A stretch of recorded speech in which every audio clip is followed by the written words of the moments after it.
Assalamualaikum dan salam Sarawakku sayang, bersama saya Mariam Zanari Ibrahim. Tumpuan berita. Gabungan Parti Sarawak GPS berpegang teguh kepada semangat kongsi kuasa dengan tidak meletakkan calon Parti Pesaka Bumi Putera Bersatu PBB di semua kawasan dan menentukan kerusi untuk parti komponen. Timbalan Premier Sarawak Dato' Amar Awang Tengah Ali Hassan berkata, Sarawak terdiri daripada pelbagai kaum dan tidak ada satu kaum yang majoriti boleh membentuk kerajaan dengan sendiri, melainkan bekerjasama antara satu sama lain. Beliau yang juga timbalan yang di-Pertua Parti PBB Sarawak menjelaskan semangat kerjasama inilah yang membolehkan GPS memenangi 76 dari 82 kerusi dipertandingkan pada pilihan raya negeri Sarawak ke-12 yang lepas. Tapi kita berpegang teguh kepada semangat kongsi kuasa.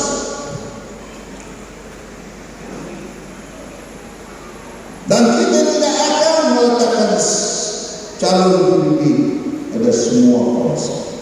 Kita akan menentukan berapa kursi untuk parti komponen. PRS, PDP, ECP. Kerana negeri Sarawak ini terdiri daripada banyak kaum, agama berbeza-beza, budaya berbeza-beza, latar belakang berbeza-beza. Beliau berucap demikian dalam Majlis Perasmian Mesyuarat Perwakilan Cawangan PBB Dewan Undangan Negeri Dun Belaga di Dewan Masyarakat Belaga pada Sabtu. Dalam pada itu, Dato' Amar Awang Tengah mendedahkan kerajaan negeri bercadang untuk mewujudkan lembaga pembangunan tasik yang berperanan mengawal selia pembangunan di tasik-tasik seperti di Murum, Bakun dan Baleh. Mewujudkan Lake Development Authority. Lake Development Authority. Jadi kita sekarang ini masih dalam perincian sebelum ianya dikemukakan kepada Dewan Undangan Negeri. Jika ada ordinance tersendiri untuk membolehkan diwujudkan Lake Development Authority. Dengan adanya Lake Development Authority ini, maka ianya akan menjadi satu badan yang mengawal selia pembangunan di tasik-tasik kita. Katanya, perbincangan juga telah diadakan bersama Premier Sarawak Datuk Patinggi Tan Sri Dr. Abang Abdul Rahman Zohari Tun Datuk Abang Openg berhubung cadangan mewujudkan jawatan setiausaha politik dari kawasan Belaga. Mengenai cadangan menjadikan Belaga sebagai bahagian pula, Dato' Amar Awang Tengah berkata kerajaan Sarawak sedang menunggu syur-syur dari Setiausaha Kerajaan Sarawak selepas kajian menyeluruh dilaksanakan berhubung dengan persempadanan dari segi pentadbiran untuk seluruh negeri ini. Laporan seterusnya, sejumlah 500,000 orang pelancong telah masuk ke Malaysia setakat ini setelah sempadan negara dibuka semula pada 1 April lepas. Menurut Menteri Pelancongan, Seni dan Budaya Malaysia, Datuk Seri Nancy Shukri, kementeriannya yakin sasaran kemasukan 2 juta pelancong untuk tahun 2022 selepas pembukaan sempadan dapat dicapai apabila beberapa negara luar seperti India dan Dubai turut menunjukkan minat untuk mengetahui keunikan dan keindahan di Malaysia. Kalau you ingat, saya menyarankan kita sasarkan dalam 2 juta untuk tahun ini ya. Setakat ini kita sudah melepasi 500,000. Jadi sebab itu kita amat optimis kerana insya-Allah India akan datang kerana India sudah ada memberi indikasinya. And then saya baru saja balik dari Dubai 2 days ago. Dubai, di situ kita dapat melihat ramai lagi yang nak datang even dari Arab.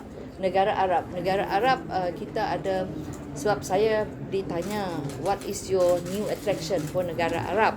Jadi seperti yang kita alami selama ini, negara Arab ni kebanyakan yang mereka hanya mengenali tempat seperti Langkawi, Penang, Genting, tak banyak tempat lain. So they want us to show them apa lagi yang boleh mereka alami, that they can enjoy in the country. Beliau berkata demikian dalam sidang media pada Majlis Rahmah Mesra bersama penggiat industri pelancongan, seni dan budaya di Kraftangan Malaysia Cawangan Sarawak, Kuching pada Sabtu. Bercakap mengenai majlis itu pula, Datuk Seri Nancy yang juga ahli Parlimen Batang Sadong memberitahu ia merupakan majlis yang pertama kali diadakan di kompleks berkenaan. Jelasnya, penganjuran di kompleks kraftangan itu adalah bagi memperkenalkan kompleks tersebut dan juga produk-produk kraftangan yang dihasilkan. Di samping itu, katanya ia juga bagi memperkenalkan kepelbagaian adat dan budaya yang dimiliki di Sarawak ini kepada jemputan duta dari luar negara. The reason why kita buat kami sini because I think the media have been with me before this. Kita nak perkenalkan kraftangan punya kompleks di sini supaya orang ramai tahu di mana kraftangan, apakah yang kita lakukan di sini. So that's number one. Number two, kita juga membawa pada hari ini kita telah menjemput ambassador juga dari luar-luar negara. Kita amat berterima kasih di atas sambutan yang begitu hangat sekali. Kita minta supaya mereka melihat adat budaya kita di Sarawak ini. Because Kuching ini representing Sarawak, di mana all the ethnic groups ramai bertinggal di Sarawak, di Kuching. Jadi kita menggunakan peluang ini untuk mereka melihat adat dan budaya kita. Di kawasan Dewan Undangan Negeri Dun Kakus pula, sebanyak 1.8 juta ringgit peruntukan projek kecil luar bandar MRP akan diagihkan kepada para penerima pada tahun ini. Menteri di Jabatan Premier Sarawak, Datuk John Siki Tayai berkata, pengagihan peruntukan tersebut akan dibuat secara berperingkat. Jadi kemarin Pak Rumah Rami ini berkunjung ke projek ke bungkus 330,900. Lalu kemarin Pak Rumah Jarau juga 257,600. Lalu ke Sareto, ke Sadakaku, Pak Pejabat Daerah kita itu ejak 565,000. Jadi kita banyak total ke dalam debri aku kena cari kedua hari itu ejak 1,153,500,000. Lebih 1 juta. Untuk para kita ke 27 tambah 11 tambah 41 ke 70 lebih penerima MRP yang ke dalam kandang setengah tahun itu.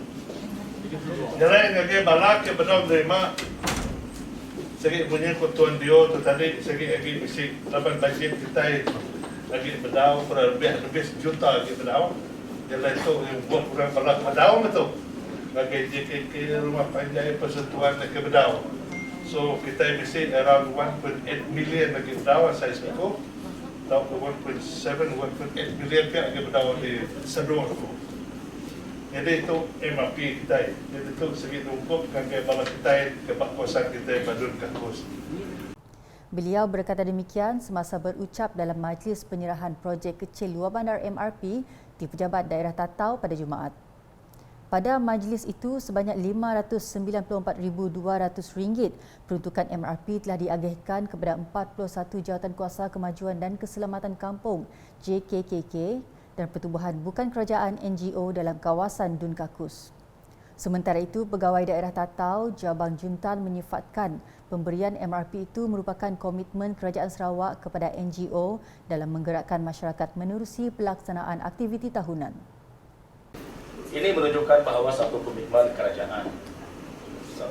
kerajaan untuk membantu, terutama sekali persatuan-persatuan ataupun klub-klub di peringkat agensi, di peringkat daerah dan sebagainya lah, untuk menggerakkan aktiviti-aktiviti yang akan dilaksanakan oleh sesuatu klub ataupun JKK tersebut. Oleh demikian, kita sangat berharap agar apabila pemberian ini, apabila adanya keran seperti ini, MRP seperti ini, kita dapat memanfaatkannya dengan sebaik-baiknya lah, ya. Supaya ianya memberi satu kesan yang besar, memberi impact, supaya apa yang disampaikan oleh kerajaan dapat dinikmati bersama oleh ahli-ahli kita. Berita selanjutnya, Koperasi Wanita Sarawak Kuasa Berhad merupakan pertubuhan bukan kerajaan NGO yang membawa wanita ke arah ekonomi sehingga dapat mengumpul kira-kira 2,000 ahli selama 45 tahun penubuhannya. Timbalan Menteri di Jabatan Premier Sarawak Undang-Undang MA 63 dan Hubungan Negeri Persekutuan, Datuk Sharifah Hasidah Said Aman Ghazali berkata, kuasa telah membuktikan bahawa wanita boleh berjaya dan melaksanakan tanggungjawab dengan bergaya. Yang saya harap adalah koperasi itu diteruskan, dilaksanakan, dijalankan dengan penuh profesional, jaga akaun, jaga investment kita. Sampai bila saya ngecek sikit akaun kita, berjuta-juta jual duit kita orang. Dan kita semua dapat dividen juga. Dulu 10%, kini tu turun sikit 5%. InsyaAllah doa aja ekonomi kita bagus, semua makin bagus, maka dividen dapat diberikan lebih lagi. Beliau berkata demikian semasa berucap merasmikan majlis sambutan ulang tahun KOWASA ke-45 dan Majlis Ramah Tamah Aidilfitri bertempat di Merdeka Palace Hotel and Suites, Kuching pada Sabtu. Dalam masa sama, Datuk Sharifah Hasidah juga secara rasmi telah menjadi ahli KOWASA dengan menyerahkan borang keahlian beliau secara simbolik diikuti penerimaan kain seragam KOWASA. Sementara itu, pengerusi KOWASA Datuk Seri Sharifah Mordiah Tuanku Fauzi ketika ditemui wartawan Unit Komunikasi dan Penerangan Sarawak UKAS memberitahu KOWASA bertahan sehingga kini kerana kepimpinannya tertumpu kepada pengurusan pentadbiran yang betul dan mengikut sistem serta peraturan yang telah disahkan oleh koperasi. Bila diaktifkan koperasi ini dan telah mendapat sambutan daripada ahli dan dapat diberi kepercayaan daripada kerajaan, maka kita menjalankan investment dan bisnes yang dapat memajukan koperasi. Dari situlah saya mendapat satu dorongan yang positif untuk memastikan koperasi ini sampai ke tahap sehingga 45 tahun. Tambah Datuk Seri Sharifah Mordiah, usaha beliau memajukan KOWASA juga adalah untuk mendorong wanita terutama dalam kalangan ibu-ibu di kampung supaya aktif dan terdedah kepada pelaburan rasmi. Saya pun mempunyai cita-cita untuk memajukan koperasi, untuk mendedahkan kepada masyarakat bahawa wanita boleh. Di sinilah kita dapat melihat bahawa perjuangan wanita tidak dapat dinilai dia itu wanita ataupun mereka lemah ataupun tak mempunyai jawatan, tetapi mereka amanah. Kira-kira 150 ahli KOWASA dari Kuching, Sibu dan Miri telah hadir ke majlis tersebut di mana mereka disajikan pelbagai juadah Aidilfitri beserta persembahan muzik, angklung dan nyanyian. Sementara itu, kehadiran Duta Khas kepada Perdana Menteri ke Republik Rakyat China, Datuk Seri Tiong King Sing memeriahkan sambutan Majlis Peragawai Dewan Undangan Negeri Dun Dudong bersama Yayasan Nayun Sibu yang diadakan di Hotel Kingwood Sibu pada Jumaat. Majlis Anjuran Parti Demokratik Progresif PDP Dudong itu turut dihadiri kira-kira 1,600 orang termasuk tuai rumah dari 203 buah rumah panjang sekitar kawasan Dun Dudong. Dalam ucapannya, Datuk Seri Tiong yang juga ahli Dewan Undangan Negeri Adun Dudong merakamkan penghargaan kepada semua tuai rumah, ketua masyarakat dan juga pengundi di Dudong kerana telah memberi sokongan penuh kepada gabungan Parti Sarawak GPS untuk memenangi pilihan raya negeri Sarawak ke-12 yang lepas. Ujarnya, kemenangan itu bukan untuk beliau sahaja tetapi juga untuk semua penduduk di kawasan Dudong. Dalam pada itu, beliau yang juga ahli Parlimen Bintulu berharap semua ketua masyarakat tuai rumah dapat bekerjasama menyelesaikan masalah yang dihadapi di kawasan Dudong selama ini. Pada majlis itu juga, Datuk Seri Tiong telah mengumumkan peruntukan sebanyak RM30,000 untuk Yayasan Nayun Sibu. Turut disampaikan insentif akademik keluarga Nayun khas untuk ahli dan anak Yayasan Nayun seramai 43 orang yang telah menamatkan pengajian dan seramai 14 orang yang masih dalam pengajian di peringkat ijazah sarjana muda dan diploma di Institut Pengajian Awam dan Swasta setakat 12 Mei 2022. Terus kekal dengan perkembangan di Sibu, Ketua Isi Rumah yang kurang berkemampuan dari kawasan Bukit Asik boleh memohon bantuan baik pulih rumah di bawah program pembasmian kemiskinan bandar PPKB. Ahli Dewan Undangan Negeri Adun Bukit Asik Joseph Chiang Jin Ek berkata, program PPKB bertujuan untuk membaik pulih rumah yang dalam keadaan daif. Katanya, ia termasuk aktiviti-aktiviti pembaikan atau penggantian bumbung, siling, dinding lantai, tingkap, pintu, pagar, tangga dan tandas dengan maksimum kos perbaikan bagi setiap rumah adalah sebanyak RM15,000. Beliau berkata demikian ketika menghadiri majlis makan malam pegawai untuk masyarakat di restoran Golden Happiness pada Khamis. Dalam pada itu, Joseph turut merakamkan penghargaan atas sokongan serta kepercayaan penduduk di kawasan tersebut kepadanya semasa memenangi pilihan raya negeri Sarawak ke-12 yang lepas. Sekian edisi Tengah Hari bersama saya Mariam Zanariah. Berita lebih lanjut boleh didapati di semua platform media sosial UKAS termasuk portal ukas.sarawak.gov.my dan UKAS channel YouTube. Salam UKAS.